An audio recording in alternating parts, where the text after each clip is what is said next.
أعوذ بالله من الشيطان الرجيم. بسم الله الرحمن الرحيم.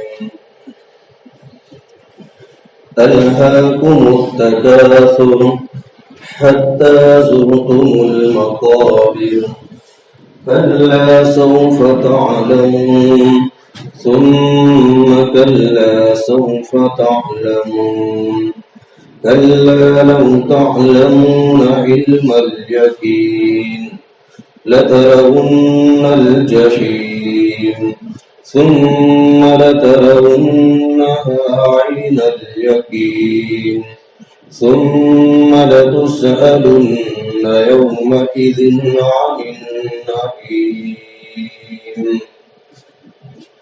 ترجمہ.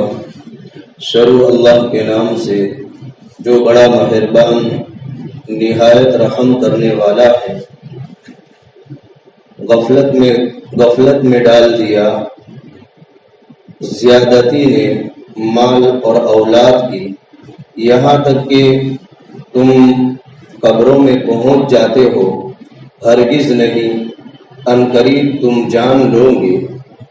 پھر ہرگز نہیں، عنقریب تم جان لو گے. ہرگز نہیں، اگر تم جان لیتے علم الیقین کے ساتھ، اور ضرور بس ضرور تم جہنم کو دیکھو گے.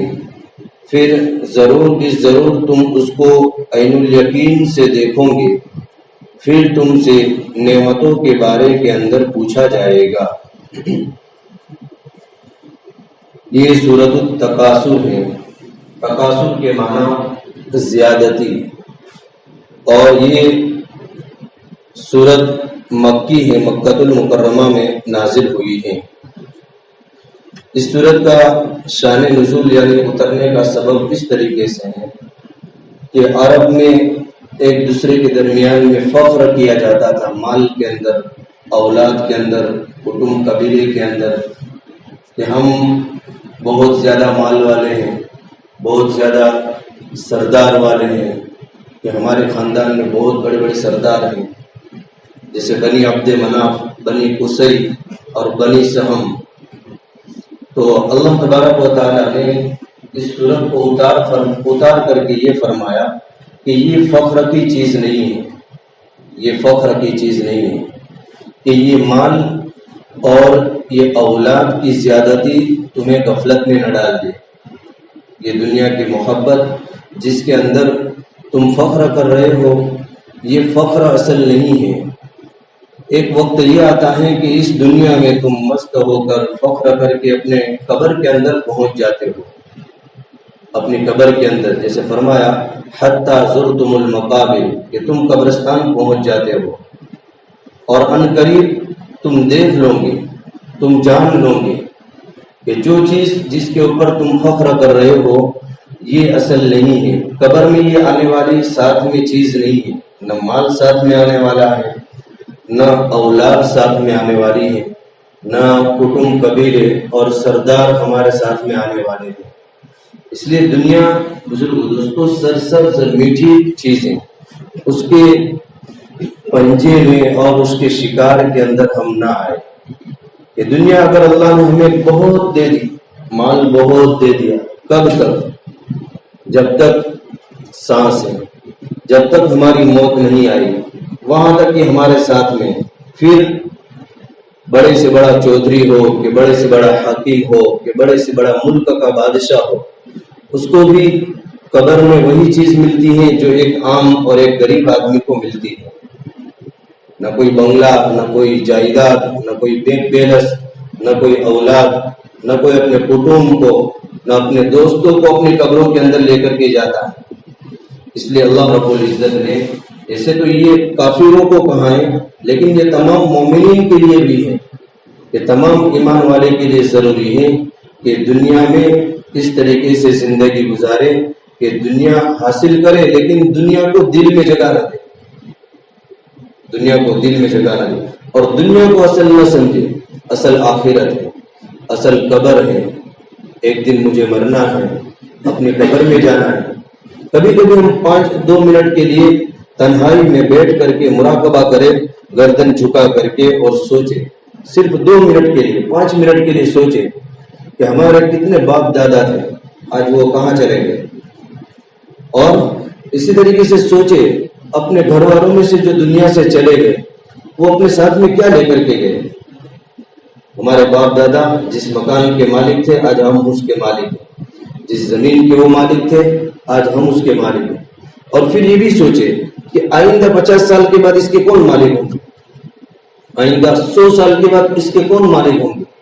کہ جس دنیا کے اندر ہم مقابلہ کر رہے ہیں، ریس لگا رہے ہیں کہ بھائی مال میں بڑھ جاؤں اور خاندان میں بڑھ جاؤں اور میں ایک دوسرے سے تقابل کروں، اس کے بارے میں سوچے تو آدمی کو اپنی آخرت یاد آئے گی، آدمی کو اپنی آخرت یاد آئے گی اور آدمی کہے گا کہ نہیں، اصل دنیا نہیں ہے، اصل آخرت ہے، اصل دنیا نہیں. اس لیے اللہ رب العزت نے قرآن میں فرمایا اعلموا انما الحیات الدنیا لعب ولہو وزینہ، کہ دنیا کی زندگی کھیل اور تماشا ہے. تھوڑی دیر کے لیے کھیل اور تماشا جیسے ہوتا ہے، جیسے جادوگر جادو بتانے والا آتا ہے، سرکس والا سرکس بتانے کے لیے آتا ہے، تو ان کا سرکس اور ان کا جادو اور ان کا کھیل کتنی دیر چلتا ہے. ایسے ہی یہ دنیا کھیل ہے کہ تھوڑے زمانے کے لیے، 50 سال کے لیے، 100 سال کے لیے، 70 سال کے لیے یہ کھیل چلتا ہے. اور دنیا میں جتنی پراپرٹی ہے اور جتنی بھی جائیداد ہیں اس کے ہم مالک نہیں ہیں، اس کے ہم چوکیدار ہیں. چاہے ہمارے نام پر دستاویز ہو، چاہے ہمارے نام پر دستاویز ہو، لیکن ہم اس کے چوکیدار ہیں. کیا یہ دستاویز ہمیں قبر میں کام آئے گا؟ یہ پراپرٹی ہماری قبر میں کام آئے گی؟ نہیں کام آئے گا. اس لیے فرمایا کہ دنیا کی زندگی کھیل اور تماشا ہے. اور یہ بھی فرمایا کہ دنیا کی مثال پانی کی طریقے سے ہے.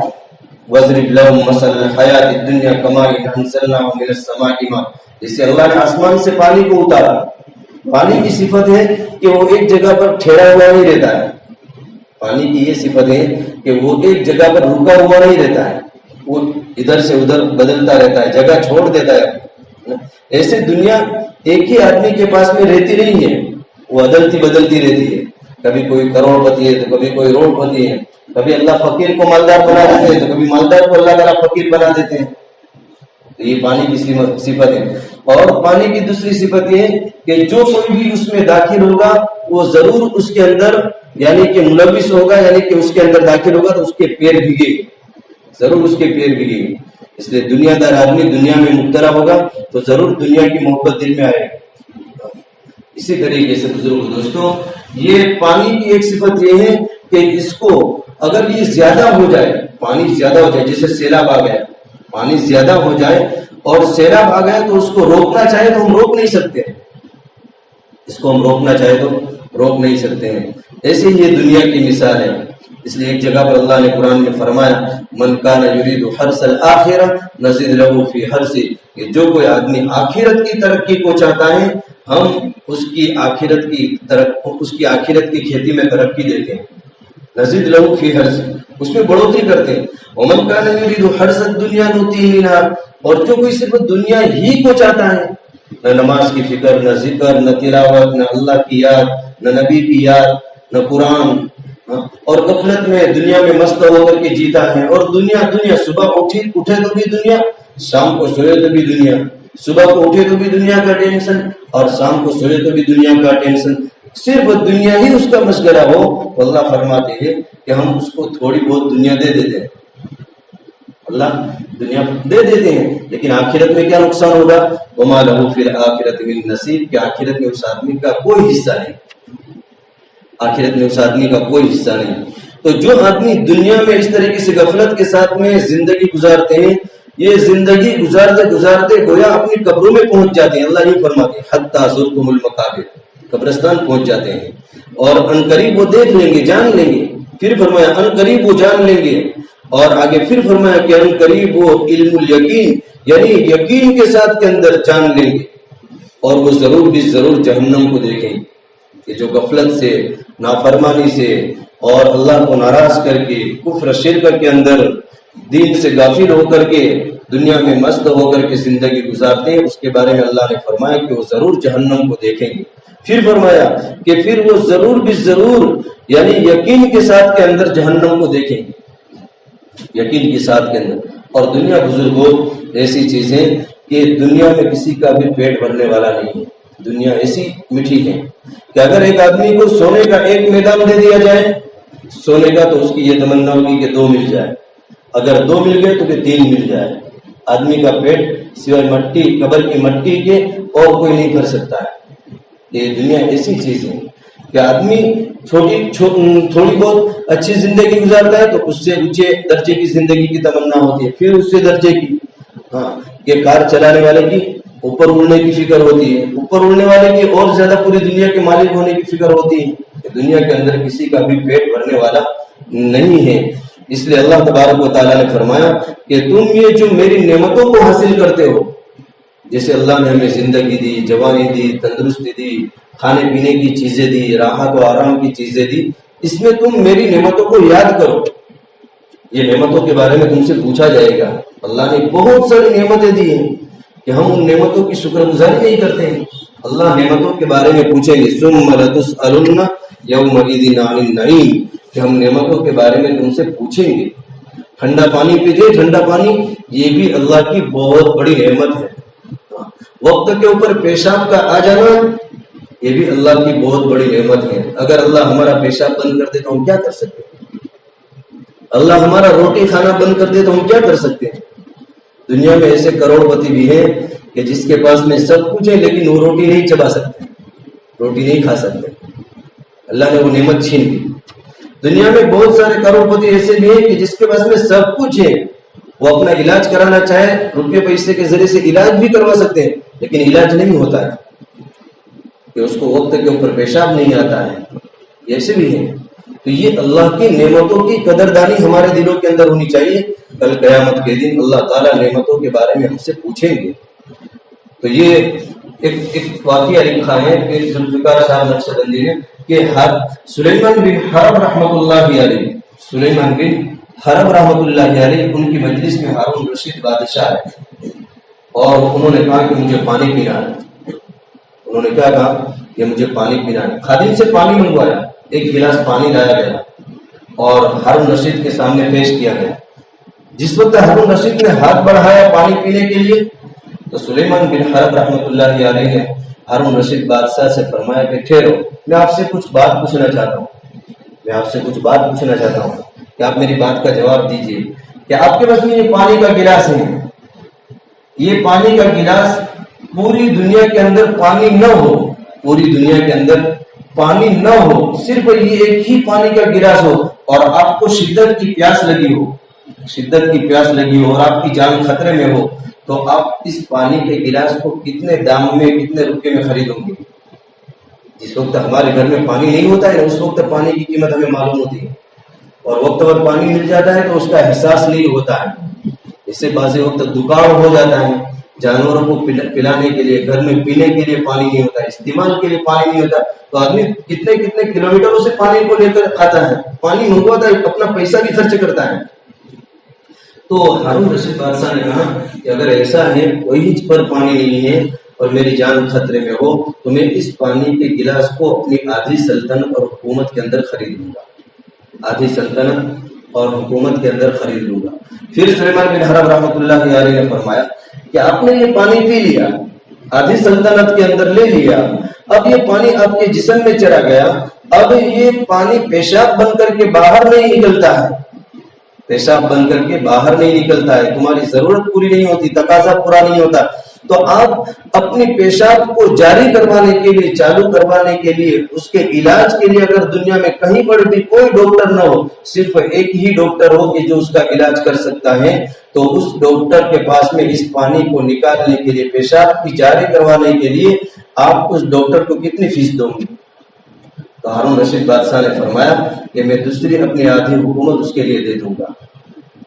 تو پوری حکومت ایک پانی کے گلاس کے پینے اور نکالنے کے اندر چلی جاتی ہے. ہم ہزاروں اللہ کی نعمتوں کو استعمال کرتے ہیں، لاکھوں کروڑوں نعمتوں کو استعمال کرتے ہیں کہ اللہ نے دیکھنے کی طاقت دی. جو نابینا ہے ان سے جا کے پوچھے کہ دیکھنے کی نعمت کتنی بڑی ہے، وہ یہ کہے گا کہ میں پوری اپنی جائیداد دے دوں، تم مجھے آنکھیں دے دو، میں اپنی پوری جائیداد دے دوں، تم مجھے آنکھیں دے دو. جو پیر سے معذور ہے، جو دماغ سے معذور ہے، اللہ نے بعضوں کو بہت سارا مان دیا لیکن دماغ سے پاگل ہے.